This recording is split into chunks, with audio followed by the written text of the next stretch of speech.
এ যুবক, রাগ করো না রে দোস্ত, তোমাদের হাতে ধরে বলি, পায়ে ধরে বলি, তোমরা অনেকে জানো না, না জানার কারণে তোমরা নামাজ পড়ো না, তোমরা দিন মানো না।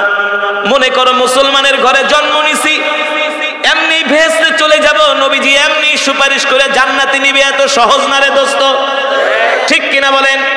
এত সোজা না, এত সোজা না। আল্লাহর নবী যখন উম্মতদেরকে ধইরা ধইরা জান্নাতে নিয়ে যাবে,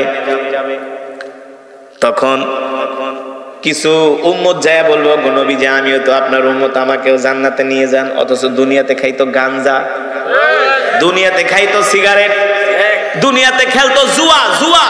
আল্লাহ রাসূল ডাক দিয়া বলবে, তোরা কি আমার উম্মত? তোদের কোন উম্মত যে তোরা, তোদের কোনো পরিচয় আছে কিনা, কোনো প্রমাণ আছে কিনা তোরা যে আমার উম্মত? দেখ দেখ, আমার ওই যে উম্মতদের দিকে তাকায় দেখ, একজনের হাত নাই, একজনের পা নাই। আমার সাহাবীদের দিকে তাকায় দেখ, আমার সাহাবীদের কলিজা পর্যন্ত কাফেররা ছিঁড়ে ফেলেছে, ঠিক কিনা বলেন? কোন সাহাবীর হাতের কবজি নাই, কোন সাহাবীর ডান পাও নাই, বাম পা নাই। এই যে দেখ, তাদের চোখগুলো উঠিয়ে ফেলেছে, তাদের আঙ্গুলগুলো কাফেররা কর্তন করেছে।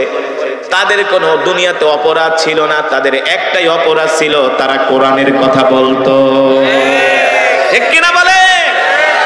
ও মুসলমান, আল্লাহ রাব্বুল আলামিন আল্লাহর হাবিবকে বললেন, হাবিব আপনি এই কোরআন দিয়া মক্কার জমিনে মক্কার কাফেরদেরকে দাওয়াত দেন। আল্লাহর নবী কোরআনের দাওয়াত দেয়। আবু জেহেল, আবু লাহাবরা কোরআনের তেলাওয়াতে বাধা দেয়, কোরআনের দাওয়াতে বাধা দেয়। শুধু এখানেই শেষ না, আল্লাহর নবীকে এসে মক্কার কাফেরেরা হুমকি দিয়ে যায়। আল্লাহর নবী ওদের হুমকিকে তোয়াক্কা করে না। লাস্ট পর্যন্ত আবু লাহাব, আবু জেহেল সহ চাচা আবু তালিবের বাড়িতে সকালবেলা মক্কার কাফেরদের একটা দল আসে। আয়েশা বলে, এ আবু তালিব, তোমার কাছে বিচার দিয়া গেলাম মুহাম্মদের নামে, মুহাম্মদকে কোরআনের দাওয়াত বন্ধ করতে বলো, নাইলে আমরা মুহাম্মদের গর্দান উড়িয়ে দিব। বলেন নাউজুবিল্লাহ। এই কথা শোনার পরে চাচা আবু তালিব ভয় পেয়ে গেলেন। চাচা আবু তালিব জানতেন আবু লাহাব হলো একটা বদমেজাজি মানুষ, ঠিক কিনা বলেন? আল্লাহ রসুলকে হুমকি দিয়ে গেল। এবার আল্লাহ রসুল যখন রাত্রবেলা বাড়িতে আসছে, চাচা আবু তালিব ডাক দিছে, তাআলাউ ইয়া আম্মি, এ ভাতিজা এদিকে আসো, আমার কথা আছে। চাচা আবু তালিব ডাক দিয়া বলে, ভাতিজারে, ছোটবেলায় তোমার বাবা মারা গেছে, তোমার বাবার আদর স্নেহ দিয়ে আমি তোমাকে মানুষ করেছি, ঠিক কিনা বলেন? তোমার বাবার ভালোবাসা দিয়ে আমি তোমাকে মানুষ করেছি, আমি তোমাকে বড় করেছি, লালন পালন করেছি। হাদিস শরীফে আছে, আম্মুর রাজুলি সিন ও আবি, চাচা বাপের মতো। বাপ মারা গেলে চাচার থেকে বাবার ঘ্রাণ পাওয়া যায়, ঠিক কিনা বলেন? বাবা মারা গেলে চাচার শরীর থেকে বাবার ঘ্রাণ পাওয়া যায়। আর চাচা আবু তালিব যতদিন পর্যন্ত দুনিয়াতে বেঁচে ছিলেন, মক্কার কাফেরেরা আল্লাহর নবীর দিকে চোখ তুলে তাকানোর সাহস পায় নাই। চাচা আবু তালিব ছিলেন পাওয়ারফুল একজন লোক, বুঝেন নাই? মক্কার কাফেররা পর্যন্ত চাচা আবু তালিবকে ভয় পেত। বুঝতে পারছেন কেমন পাওয়ারফুল ছিলেন চাচা আবু তালিব? ওই সমস্ত আবু লাহাব চাচা আবু তালিবের সামনে দাঁড়ায় কথা বলারও সাহস নাই। আল্লাহর নবী এমন চাচার ভাতিজা। এবার চাচা আবু তালিব ডাক দিয়া বলে, ভাতিজারে, মক্কার কাফের আবু লাহাব, আবু জেহেলরা হলো দুষ্ট মানুষ, কোন সময় না তোমার একটা ক্ষতি করে বসে। ভাতিজা, তুমি একটা কাজ করো, আমি তোমাকে কি বলবো, তুমি যে কোরআনের দাওয়াত দাও, একটু রোয়া সোয়া দাওয়াত দাও। চাচা আবু তালিব পর্যন্ত আল্লাহ রসুলকে কোনোদিন কোরআনের দাওয়াত দিতে নিষেধ করে নাই। চাচা আবু তালিব বলতেছে, ভাতিজা, মক্কার কাফেররা আমার বাড়িতে এসেছিল। ও চাচা, গতকাল রাতে মক্কার কাফেররা আমার বাড়িতে এসেছিল। মক্কার কাফেররা আমাকে 3টা প্রস্তাব দিয়ে গেছে। 1 নম্বরে, তুমি যদি মক্কার নেতৃত্ব চাও, তাহলে তোমাকে মক্কার নেতৃত্ব দিয়ে দেয়া হবে, তারপরে তুমি কোরআনের দাওয়াত বন্ধ করে দাও। আর বাংলাদেশে কিছু দরবারি আলেম আছে, মৌলবী আছে, আছে না, হালুয়া খাওয়াই না মৌলবী আছে। ওদেরকে যদি প্রস্তাব দিত, তুমি যদি নেতৃত্ব চাও, তোমাকে বড় মন্ত্রী বানায় দেওয়া হবে, বড় এমপি বানায় দেওয়া হবে, কোরআনের দাওয়াত বন্ধ করে দাও, দেখবেন ফতুয়া দিয়া বন্ধ করে দিত।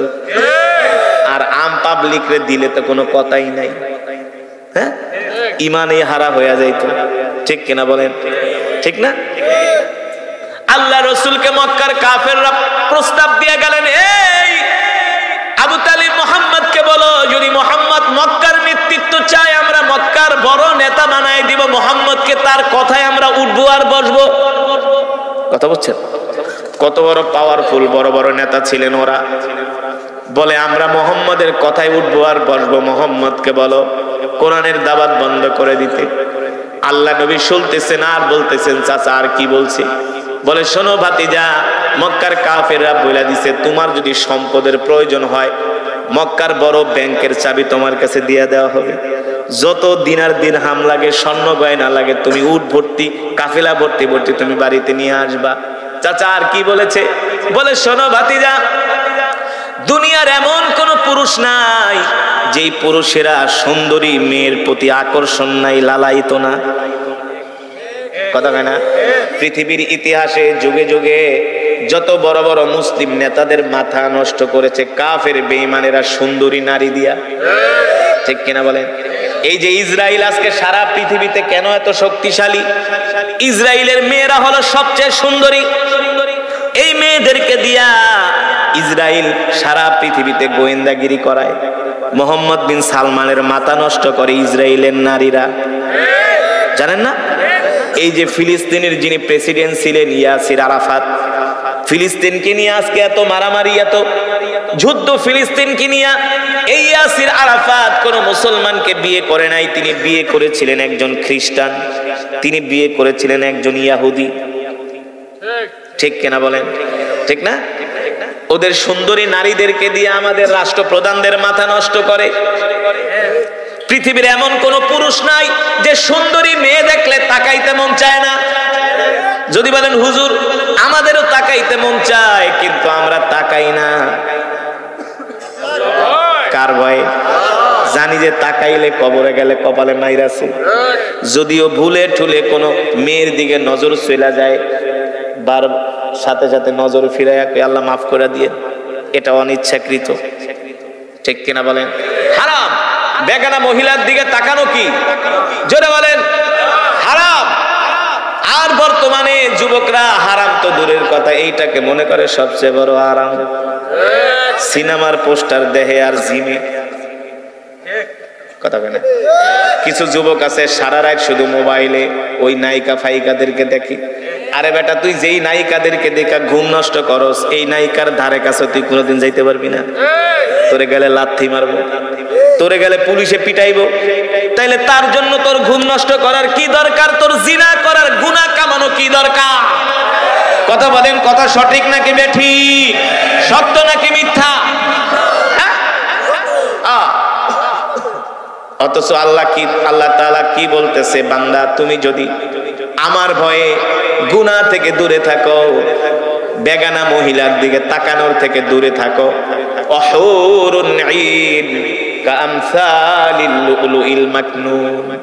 যুবক রে, কেন তোমাদেরকে এত ধমকাইতেছি? দোস্ত ভালো করে শোনো, এই দুনিয়াতে যদি একটু আল্লাহকে সন্তুষ্ট করতে পারো, মৃত্যুর পরে আল্লাহ তোমাকে এমন জান্নাত দিবে, যারা জান্নাতে যাবে তাদের জান্নাতটা হবে এই দুনিয়ার 10টার সমান। আর হুর দেওয়া হবে 70 জন। একজনকে কয়টা করে? জোরে কোন কয়টা? এই যুবক তোর কয়টা মেয়ে দরকার? তোরে আল্লাহ 70টা দিবে। তাও কি কেমন হুর? আল্লাহর কোরআন বলছে, আমি বানায়া বলি না। কেমন সুন্দরী হুরেরা, ভালো করে শোনো, ভালো করে শোনো। আমি যখন মিশরে পড়াশোনা করতাম, যখন ফার্স্ট মিশরে গেছি, মিশরের রমণীদের মতো এত সুন্দর রমণী পৃথিবীতে নাই। মিশরের আরে পুরুষরাই তো সুন্দর, আর নারীদের কি অবস্থা? মাঝে মাঝে আমরা মিশরের কিছু বড় বড় মার্কেটে যাইতাম আতর কিনতে। মিশরের রমণীরা যখন বোরকা পরে আসতো, এক একটা 5 ফিট 7 ইঞ্চি লম্বা, দেখতে যেমন লম্বা সুন্দরী। যারা সুন্দরী রমণী বোরকা পরলে বোঝা যায় যে এটা সুন্দর। ঠিক কিনা বলে? মিশরের এক শায়েখ আমাকে ডাক দিয়ে বলে, ইনতা বাঙ্গালি উনজুর, তাকায় দেখ কি সুন্দর। শোন, ওরা আর কি সুন্দর, ওদের চাইতে আল্লাহ তাআলা জান্নাতে এমন হুর বানায় রাখছে। এটা কিছু মিশরি নারীদেরকে দেখলে বোঝা যায় যে আল্লাহ কত সুন্দর হুর বানাইছে। কি ওই সমস্ত হিন্দু মিন্দু নায়িকা ফাইকা, আল্লাহ তাআলা কোরআনের মধ্যে বলছেন কেমন সুন্দরী হুর তোমাদেরকে দেওয়া হবে। অহুরুন ঈন কামসালিল লুলুইল মাকনুন। আল্লাহ তাআলা বলে তোমাদের কেমন হুর আমি দিব যাদের চোখ দেখলে তোমরা পাগল হয়ে যাবা। এমন আনত নয়ন চেহারা, তাকাইলে শুধু তাকাই থাকতে মন চাইবে। হাদাইকা ওয়া আনাবা ওয়া কাওয়াইবা আতরাবা। আল্লাহ তাআলা বলে আমি তোমাদেরকে এমন জান্নাত দিব যেই জান্নাতের ভিতরে থাকবে আঙ্গুরের বাগান। কিসের বাগান? ওয়া কাওয়াইবা আতরাবা। আল্লাহ তাআলা বলে আমি তোমাদেরকে এমন হুর দিব জান্নাতে স্ফীত বক্ষ বিশিষ্ট তরুণী। স্ফীত বক্ষ বিশিষ্ট তরুণীর এটা সহজ বাংলা কি হয় আমি আর বললাম না। পৃথিবীতে এমন কোন পুরুষ নাই যে পুরুষ কিনা সুন্দরী মেয়েকে বিয়ে করতে চায় না, ঠিক কিনা বলেন? আমি ঢাকার একটা মসজিদে নামাজ পড়াইতাম, রহিম মেটাল মসজিদ, তেজগাঁও নাবিস্কুল, নাম শুনছেন? বাংলাদেশের সবচেয়ে বড় মসজিদ, একসাথে 5,000 মানুষ নামাজ পড়ে, এখন পরে 30,000, বিশাল 3 তলা মসজিদ, বাংলাদেশের সবচেয়ে বড় মসজিদ, একতলা, রহিম মেটাল, 5,000 মানুষ শুধু নিচতলায় নামাজ পড়ে। এবার বুঝেন না? বুঝছেন? এই মসজিদের আমি নামাজ পড়াইতাম। একবার রমজান মাসে মসজিদের বারান্দায় বসে বসে করতেছি, কোরআন শরীফ পড়তেছি, কোরআনুল কারীম, কারণ তারাবি পড়াতে হবে। তো আসরের নামাজের পরে দেখি দুইটা, একটা ল্যাংড়া আর একটা হচ্ছে অন্ধ, কানা। ল্যাংড়া আর কানায় দুইজনের লাগে ঝগড়া লাগছে। এখন যে অন্ধ কানা, হ্যাঁ, কবরস্থানের পাশে দাঁড়ায় দাঁড়ায় কান্দাছে, বুঝলেন? কান্দে আর ওই ল্যাংড়ারে গালি দেয়। তো আমি ওদের সাথে আবার মাঝে মাঝে একটু দুষ্টামি করি, মজা টজা করি। তা আমি দৌড়ে গেছি, এই কানা তুই কান্দোস কে? হুজুর আজকে আমারে শেষ করে আলাইছে ওই ল্যাংড়া। আমি কি হইছে? প্রতিদিন আসরের নামাজের শেষে আমি এই যে এই মসজিদের গেটে দাঁড়াই, মানুষ আমারে চিনে, আপনিও তো চিনেন, আমারে সবাই টাকা পয়সা দেয়। আজকে আমি আইসা আসরের সময় গেটে দাঁড়াইছি। এখন ল্যাংড়া আমারে কি কয়, তুই কি বলত? কয় কেন? তুই দাঁড়াবি মসজিদের গেটে, তুই কবরস্থানের গেটে দাঁড়াইছিস। আসলে দাঁড়াইছে কোন জায়গায়? কথা কয় না? দাঁড়াইছে মসজিদের গেটে, হয়তো অন্ধ, হয়তো চোখে দেয় না। তুই আমার উপকার করছিস, আয় আয় তোর আমি মসজিদের গেটে দাঁড়াই, এখানে দাঁড়াইলে তোর কেউ 2 পয়সা দিব না। তোরে কি করছে, রহিমেটাল মসজিদের বিশাল একটা গোরস্থান আছে, যারা গেছেন দেখেন, অনেক বড় গোরস্থান। ওই তেজগাঁ এলাকার সব মানুষ অনেক কবর দেয়। তো 2 দিন পর পর প্রতিদিনই একটা একটা জানাজা হয়, বুঝলেন? ওইখানে অনেক ভিক্ষুক থাকে। মানে আপনারা আজকে মাহফিলে যে লোক আইছেন এতে বেশি ভিক্ষুক ওই মসজিদে থাকে, বুঝতে পারছেন? হ্যাঁ। তো তো এখন আপনাদের সাথে একটু মজা করতেছি। হ্যাঁ, তো ওই কানায় আমার হুজুর ল্যাংড়া আমার কি ক্ষতিটা করছে কর? আমি মসজিদের গেটে দাঁড়াইছিলাম, ওই আমার শত্রুতামি কইরা আমার এই কবরস্থানের গেটে দাঁড় করাইছে, আমি একটা পয়সাও পাই নাই। আরো মানুষ আমারে যায় আর কয়, এই কানা তুই কবরস্থানের গেটে দাঁড়াইছিস কে? আমি একটা পয়সাও পাই নাই। এখন তো কানায় কান্তা আছে। পরে আমি কই, আয় তোর কয় টাকা লাগবে? আমি প্রতিদিন আসরের সময় মসজিদে আমি হুজুর 200-400-500 টাকা আমি পাই। আমি কই তোর 500 আজকে আমি দিব, তুই আমার সাথে ইফতার করবি। পরে আমার রুমে নিয়ে আইছি, এই জিগাই কয় টাকা কামাস মাসে? কামাই ভালোই, 20-30 হাজার হয় এভারেজে। সবে বরাত সবে কদর আইলে একটু বেশি হয়, ওদের সিজন। আমি কই এত টাকা কামাস, বিয়া শাদী করছস? কই না হুজুর। আমাকে বিয়া করবি?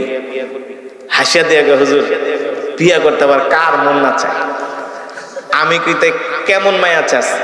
হুজুর আপনি তো দেশ বিদেশে যান, ওয়াজ করেন, আমি জানি আপনার কেরাত আমি শুনি, চোখে দেখে না কিন্তু ওদের শ্রবণ শক্তি, ওরা সব বলতে পারে, সব দেখে, চোখে দেখে না কিন্তু ওরা অনুমান করে সব বলতে পারে। হুজুর যদি পারেন আমার জন্য একটা সুন্দরী মায়া দেখেন। আমি কানা তুই চোখে দেওয়াস না, তুই সুন্দরী মেয়ে দেখে কি করবি? হুজুর আমার খুব শখ, ইনকাম টিনকাম ভালোই আছে, একটা সুন্দরী মায়া হইলে আমার জন্য একটু দেখেন আপনি। তো যেটা বলছিলাম, মুসলমান, আল্লাহ রাব্বুল আলামিন এমন সুন্দর হুর জান্নাতীদেরকে দিবে, যে হুরদের চোখ হবে বড় বড়, চুলগুলো হবে স্বর্ণের কালারের। সুবহানাল্লাহ বলবেন না? ওয়াকাবাইবা আতরাবা। এ যুবক, আমি এখানে অনেক মুরব্বীরা আছে, আমি ভাঙ্গা বললাম না, তোমরা মোবাইলে কোরআন তেলাওয়াতে যায় সার্চ দিবা 30 পারার সূরা নাবা, এই আয়াতটা ভালো করে দেখবা, দ্বিতীয় পৃষ্ঠা ওয়াকাবাইবা আতরাবা। আল্লাহ তাআলা কেমন সুন্দরী হুর তোমাদেরকে দিবে। সুবহানাল্লাহ। আল্লাহর নবী বলে, এমন সুন্দরী হুর তোমাদেরকে দেওয়া হবে, ওই হুরেরা যদি দুনিয়ার দিকে তাকায়া একটা হাসি দিত, হুরদের দাঁতের আলোতে সারা পৃথিবী আলোকিত হয়ে যেত। হুরদের দাঁতের আলোতে। কিসের আলোতে? আরো জোরে বলেন, কিসের আলোতে? আপনার স্ত্রীর দাঁত যদি সুন্দর হয়, দাঁতের প্রশংসা করেন কি করেন না? দাঁত সুন্দর হওয়া এটা কিন্তু চারটিখানি কথা না, ঠিক কিনা বলেন? দাঁত সুন্দর হলে দেখতে ভালো লাগে। আল্লাহ নবী বলেন, হুরদের দাঁতগুলো এত সুন্দর হবে, ওই হুর যদি দুনিয়ার দিকে তাকে একটা হাসি দিত, দাঁতের আলোতে সারা পৃথিবী আলোকিত হয়ে যেত। সাহাবায়ে কেরাম প্রশ্ন করলেন, গো আল্লাহর নবী, কেমন সুন্দর হুর হবে? আল্লাহর নবী নিজেই লজ্জা পেয়ে গেলেন। শোনো, ডিম ভাঙলে ডিমের কুসুম যেমন নরম, হুরদের শরীরও হবে তার চেয়ে আরো নরম। আর আস্তে কোন সুবহানাল্লাহ। জান না একটা সুন্দরী মেয়ে বিয়ে করতে, আপনার 14 গাড়ের পানি খাওয়াই, ঠিক কিনা বলেন? তো আল্লাহ আপনাকে এমন 70টা হুর দিবে। কয়টা? আরো জোরে বলেন, কয়টা? হুরদের বয়স হবে 18। কত? 18 বছর বয়স। তো 70টা হুর যে আপনাকে দিবে, আপনার বয়স হবে 25, পুরুষদের বয়স হবে 25। আল্লাহ নবী একদিন এক সাহাবীকে বললেন, এক সাহাবী আল্লাহ নবীর সামনে আসছে, বৃদ্ধ সাহাবী। আল্লাহ নবী কয়, এই বৃদ্ধ ঠিদ্ধ জান্নাতে যাবে না? সাহাবী তো কান্দা দিছে। আল্লাহ নবী কোন কি, জান্নাতে না গেলে আপনার সাথে কেমনে থাকবো? সাহাবী, সরল সাহাবী, কান্না করে দিছে। আল্লাহ নবী বলে, বৃদ্ধ জান্নাতে যাবেন, জান্নাতে যাবেন, তবে জান্নাতে যাওয়ার পরে আল্লাহ তাআলা সবাইকে 25 বছরের যুবক বানায় দিবি। ও মুসলমান, আল্লাহর গোলামেরা, আল্লাহর বান্দারা, তো আল্লাহ তাআলা এত সুন্দর সুন্দর হুর আমাদেরকে কি এমনি এমনি দিবেন নাকি? সেই জান্নাত কি এমনি এমনি দিবেন নাকি? সেই জান্নাত পেতে হলে কষ্ট করতে হবে কি হবে না? যেই জান্নাতের মধ্যে গাছ থাকবে, সেই গাছগুলো হবে স্বর্ণের গাছ। কিসের গাছ? কিসের গাছ? স্বর্ণ দিয়া কোন রাজা বাদশা গাছ বানাইছেন দেখছেন নাকি? আরে মিয়া, স্বর্ণ দিয়া কোন রাজা বাদশা গাছ বানাইতে পারে নাই, পেয়ালা ঠেয়ালা বানায়, ঠিক কিনা বলে? স্বর্ণ দিয়া মোবাইলের কাভারও বানায়, কিন্তু স্বর্ণের গাছ বানাইতে পারে নাই। আল্লাহ তাআলা জান্নাতের ভিতরে স্বর্ণের গাছ বানাবেন। আল্লাহ সুবহানাহু ওয়া তাআলা জান্নাতের যে ইটগুলো থাকবে, সেই ইটগুলো আল্লাহ তাআলা রূপা দিয়া বানাবেন। জান্নাতের মধ্যে যেই চুল আশ্রাবেন, সেই চুলটা, সেই চিরুনিটাও আল্লাহ তাআলা স্বর্ণ দিয়া বানাবে। সুবহানাল্লাহ বলেন। যদি বলেন হুজুর এত সুন্দর জান্নাত হবে, আমি আপনাকে প্রশ্ন করব, আপনি যদি দুনিয়ার মানুষের বানানো 5 স্টার 10 স্টার হোটেলে কোনোদিন থাইকা থাকেন, তাহলে বুঝবেন ওই হোটেলগুলো কত সুন্দর, কত সুন্দর। আমি জীবনে অনেকবার 5 স্টার 10 স্টার এমন কোন হোটেল নাই, থাকা বাদ নাই। এই কারণেই তো ওই হোটেলগুলায় যখন থাকি তখন বুঝি, আল্লাহ, দুনিয়ার মানুষের হোটেল যদি এত সুন্দর হয়, তাহলে তোমার জান্নাত না কত সুন্দর। জোরে বলেন সুবহানাল্লাহ। ওই 5 স্টার 10 স্টার হোটেলে আপনি যখন থাকবেন, একটা নাম্বার আপনাকে দিয়ে দিবে, ওই নাম্বারে আপনি টিপ দিবেন, যা চাইবেন তা আপনার সামনে হাজির। যা চাইবেন, যদি মদ চান মদ দিবে, গাঁজা চান গাঁজা দিবে, হ্যাঁ, আপনি নারী চাইলে নারীও দিবে।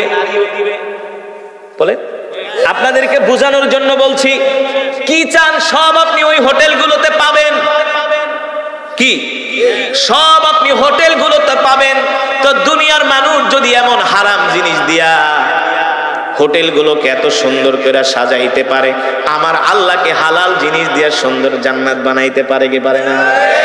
যদি বিশ্বাস না করেন তাহলে ঈমানই থাকবে না, ঠিক কিনা বলেন?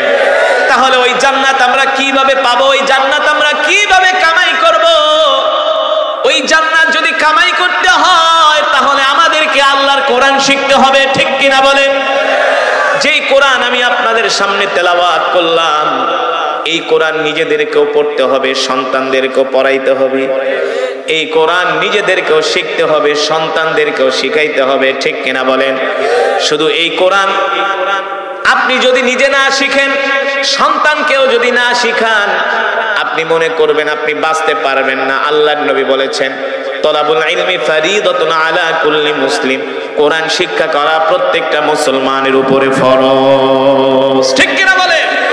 কোরআন শিক্ষা করা প্রত্যেকটা মুসলমানের উপরে ফরজ।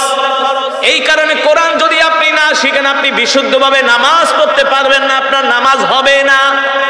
এই যে 60 বছর ধরে নামাজ পড়তেছেন, 70 বছর ধরে নামাজ পড়তেছেন, আপনার যদি কোরআন তেলাওয়াত সহি না হয়, আপনার নামাজ কিভাবে হবে বলেন?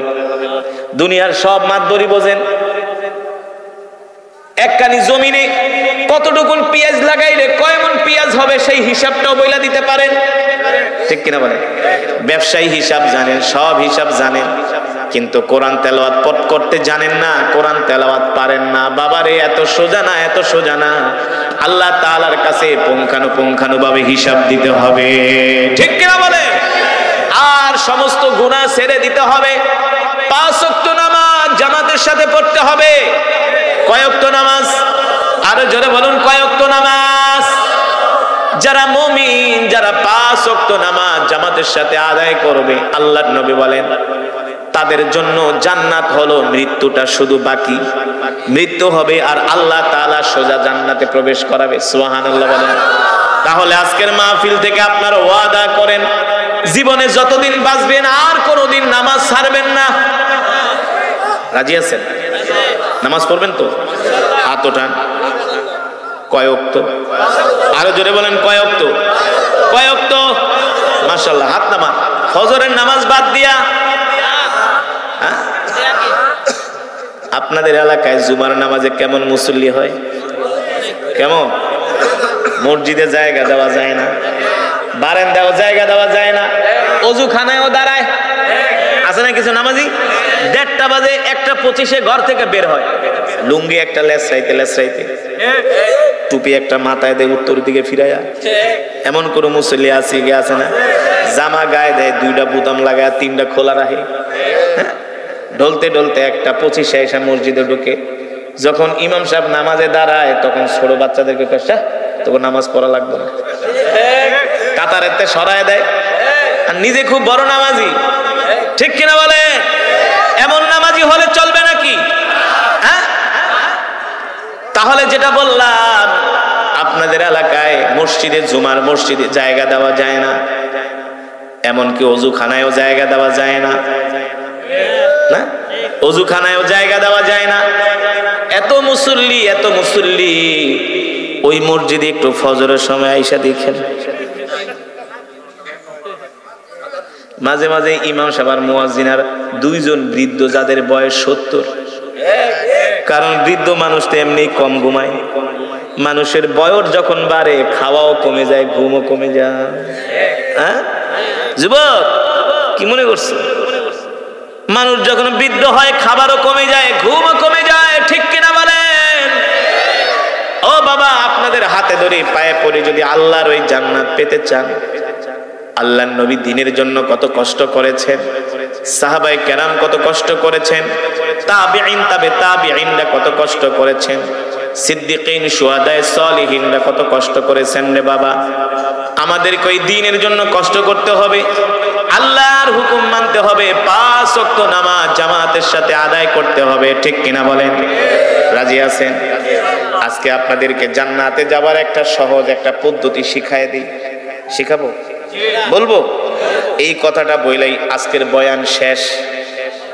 এই কথা বলেই বয়ান শেষ। মুসল্লিদেরকে যারা তোবারক খাওয়াবেন, তোবারক নিয়ে আসেন। আমার আর ওয়াজ চলবে মাত্র 5 মিনিট। সভাপতি বয়ান করবে কি? আসতে বলে না, শোনেন, মাহফিলের সভাপতি সাহেব আছে, হুজুর চলে আসছেন, নেয়ামতুল্লাহ সাহেব হুজুর, মাওলানা নেয়ামতুল্লাহ ফরিদ হুজুর দামাত বারকাতুহুল আলিয়া চলে আসছেন আপনাদের সামনে। বলেন, শোনেন শোনেন, যেটা বলছিলাম, আল্লাহ নবী বলছেন, উম্মত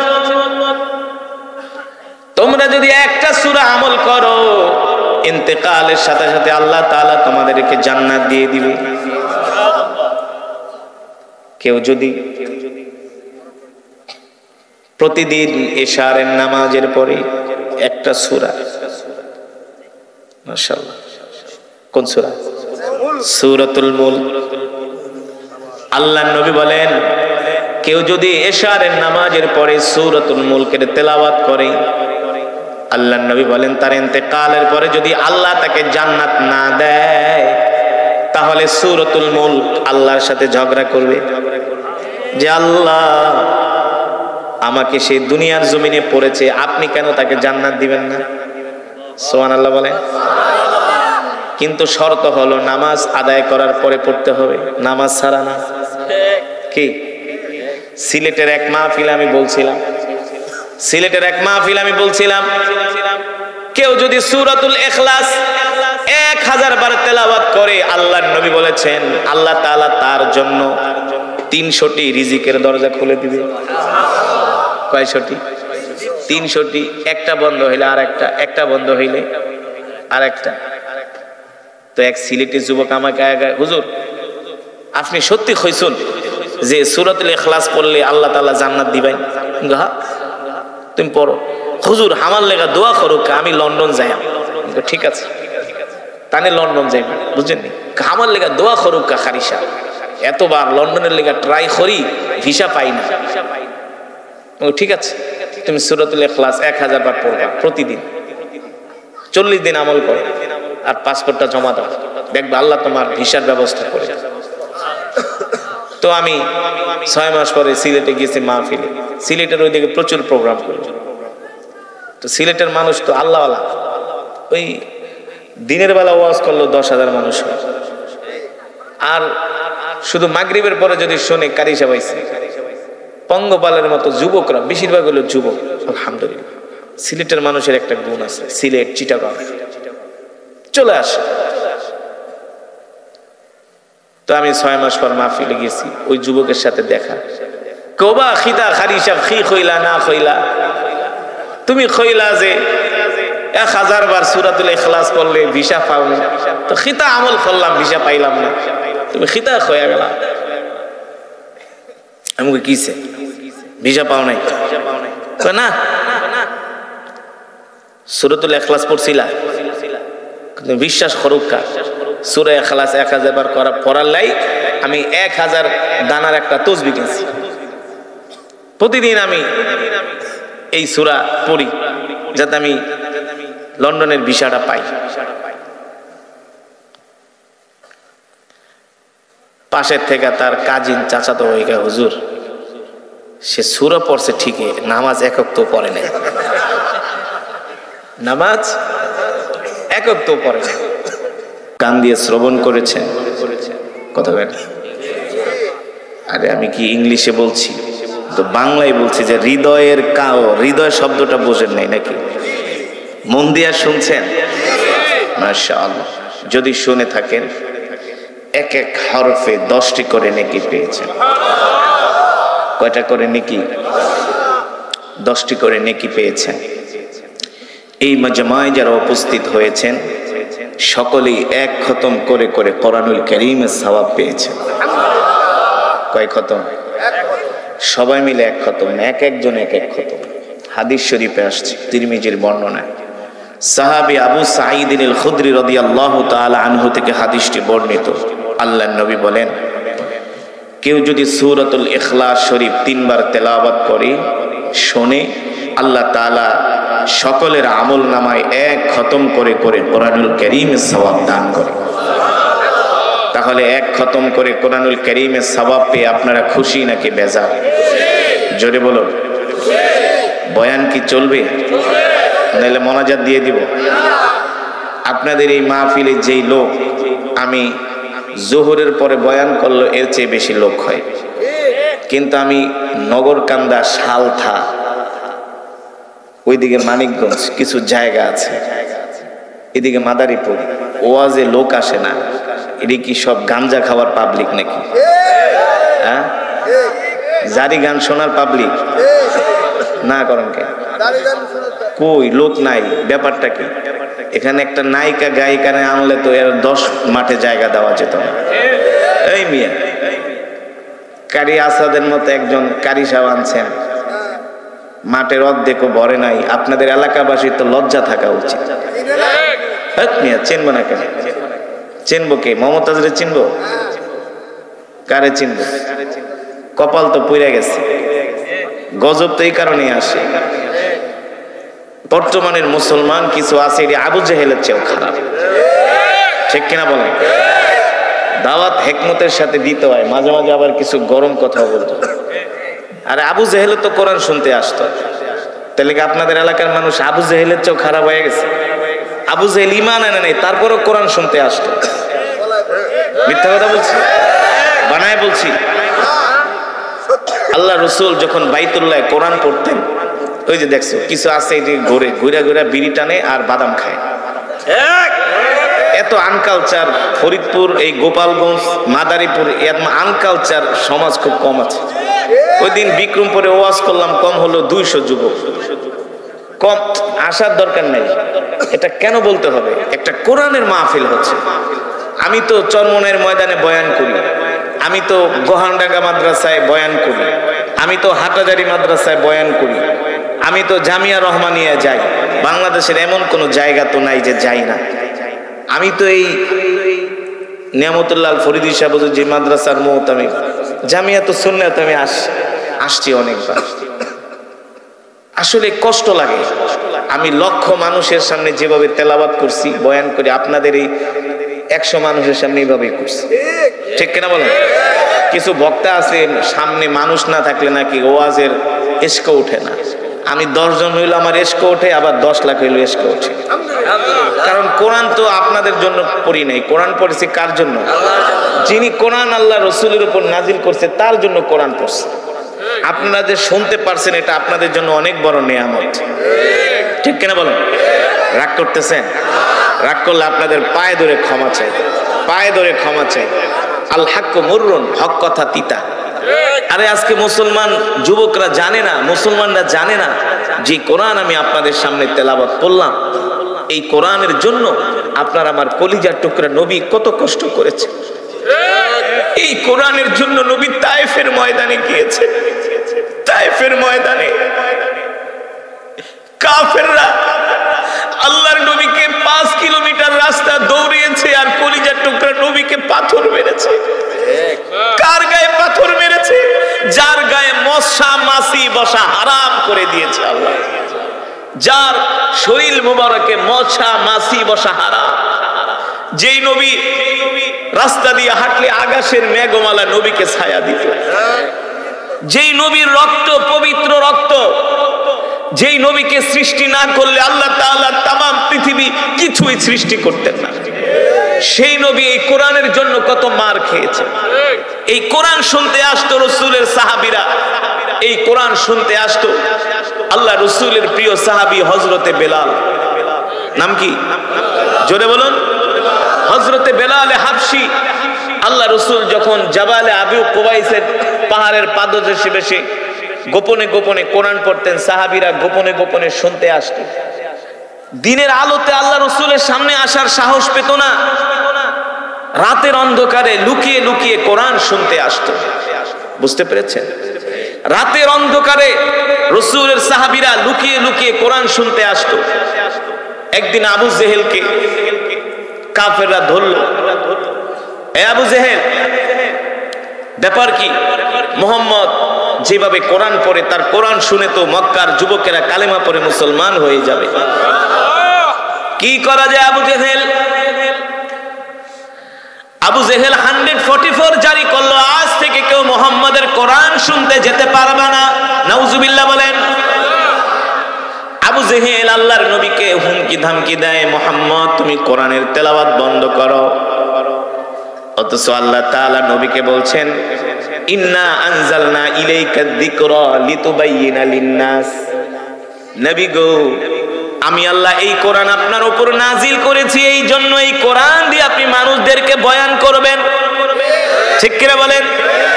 এই কোরআন দিয়ে আপনি মানুষদেরকে বয়ান করবেন, এই কোরআন দিয়ে আপনি মানুষদেরকে দাওয়াত দিবেন। ঠিক কিনা বলেন?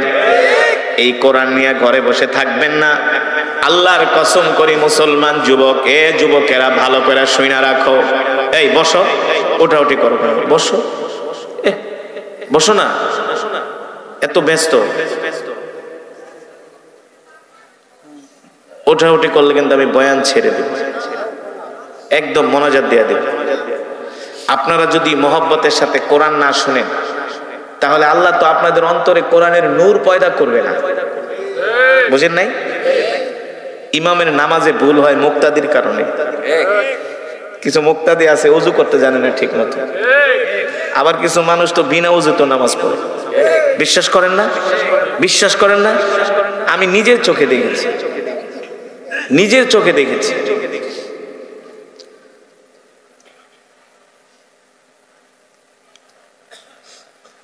আল্লাহ তাআলা মানুষদেরকে হেদায়েত নসিব করুন। আমিন। কষ্ট পাচ্ছেন?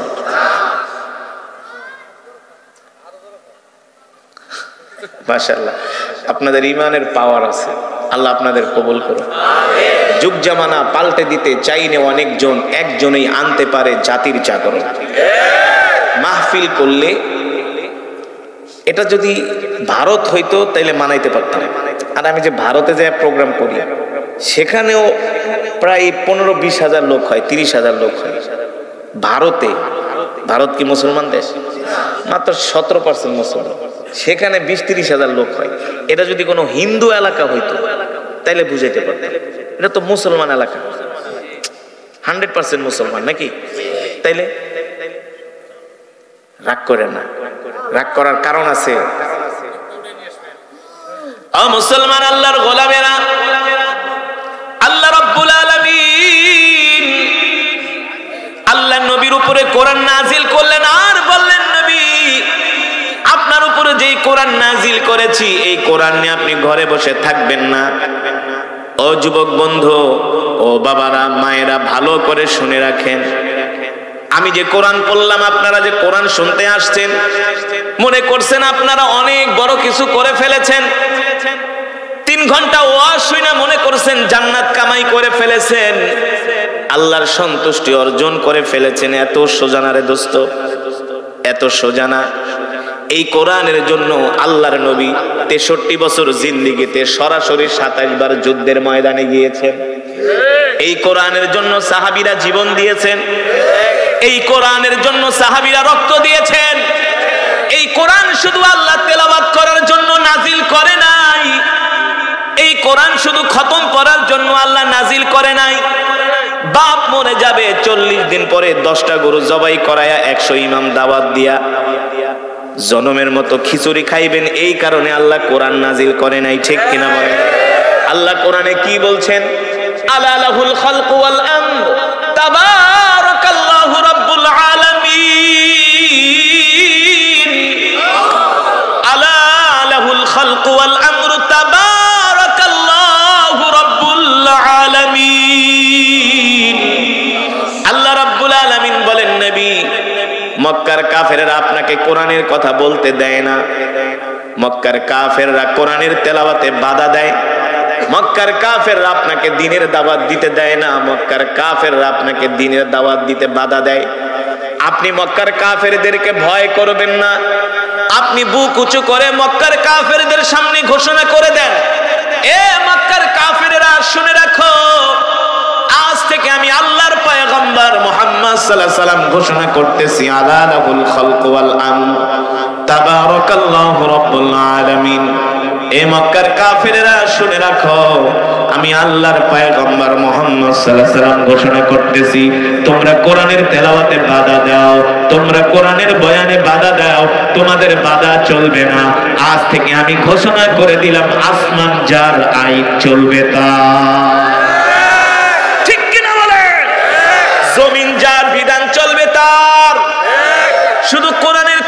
শুনলেই হবে না, কোরআনের বয়ান শুনতে আসলেই চলবে না।